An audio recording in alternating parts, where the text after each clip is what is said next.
Good morning, bye. Huwag mo na, summer na. Huwag na, nasa meron.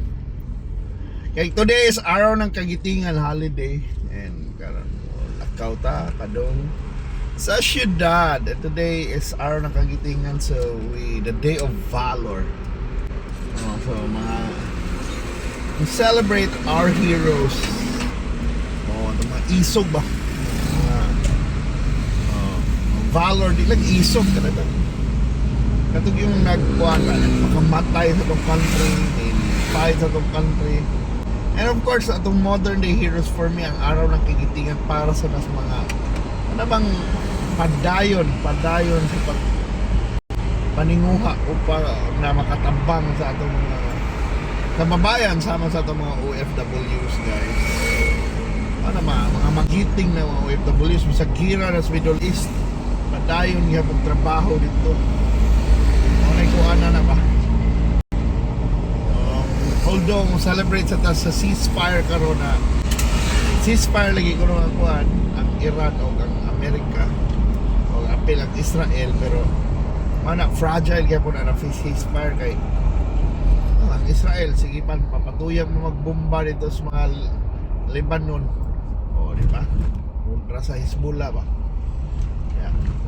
Kay ba kung kuan di ba na kung sa kapadungan na nila yung lagot ng Iran ilam ng alay ng Hezbollah diba?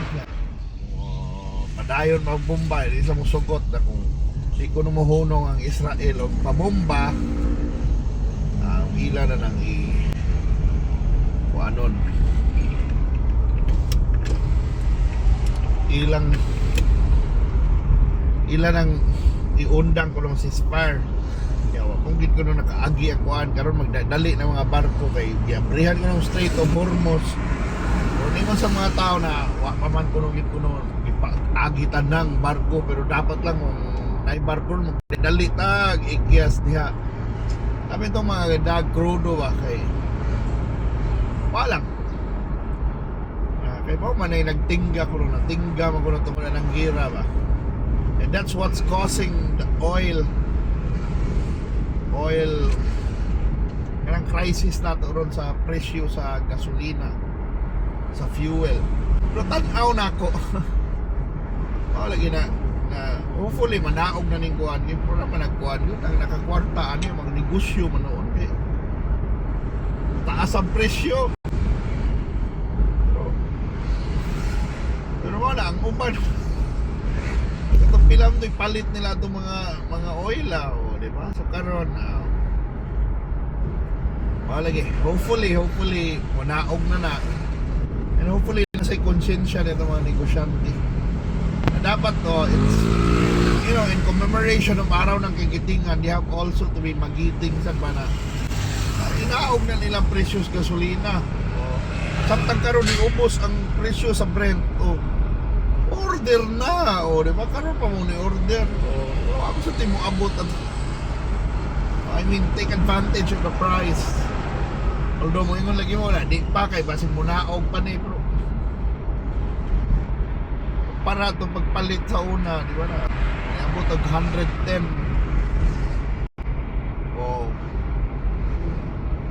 karon 90 plus na lang so hopefully mo na manaog ang atong kuan, inaog na nilang presyo. Mao lagi di sa tagasiguro kay business is business man. Karon nagkalisod na ta dire, although talawa may traffic kay holiday ron, but hopefully kuan ba mana munaog kay kami kay wa may nag-aircon no init kaayo dayon kuan ba yun mahal ang gasolina. Chill lang tao mga tips na magtipid di magpalabig accelerate ko lang maintain lang tag 60 na mag gasolina doon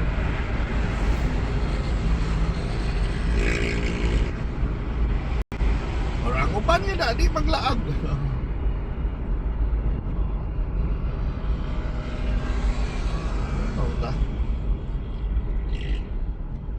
but anyway, ano yung nilagay sa Cebu? Wala po, nagsuroy mga ubang tao.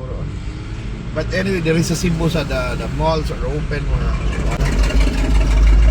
alas 11 na mag-open.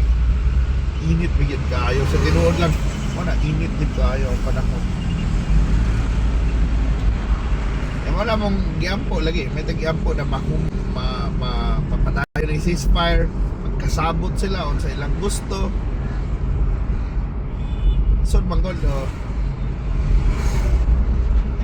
we're hoping na magka-peace na gid ang kalibutan, pero wala gina di man gina basta-basta sa gid ang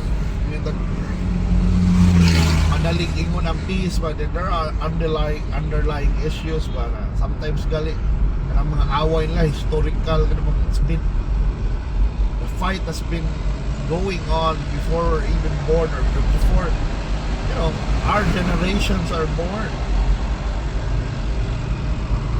So nakamatay na lang itong mga nagsugod sa gira, naaagihapon na.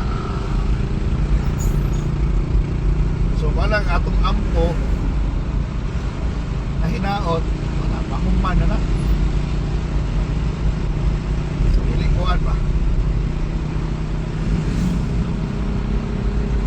Dili magdugay ba? Ba't ka ng mga tensions niya naagina for even for years to come.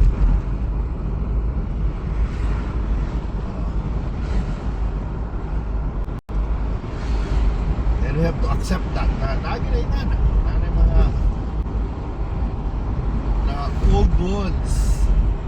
May na world history na mga doon na nagina.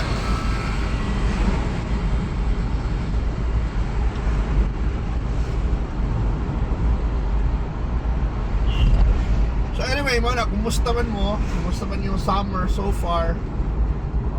Init din nila sa Cebu so far, but there's a weather disturbance incoming na bagyo ko rin, pero lugay pa ito mga more than a week pati na. It's like 2,000 kuhaan pa na.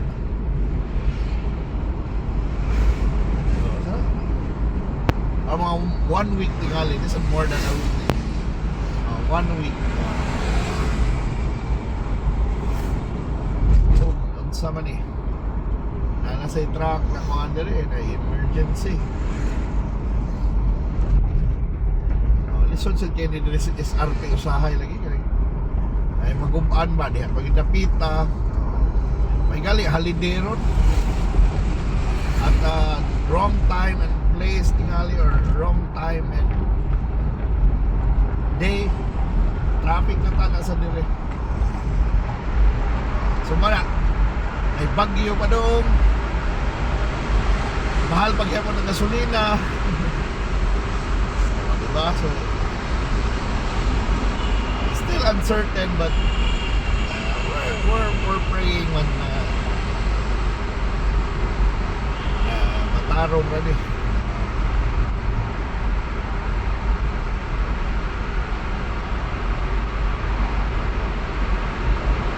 Trabaho na. That's latest updates lang natin sa Cebu. So happy araw ng Kagitingan. Of course, shout out sa tanang mga driver sa jeep na padayon niya pag drive, di ba? Serving the commuters, bisag murag alkansi na yun, taxi drivers, and even the people who are working sa mga ayog daan. Para na ako mga magiting, ayog yapog daan, isang init kaayo, magkargador gyapon, ay trabaho lang gyapon, bisag holiday, bisag init kayong summer. I know dili na sayon inyong trabaho,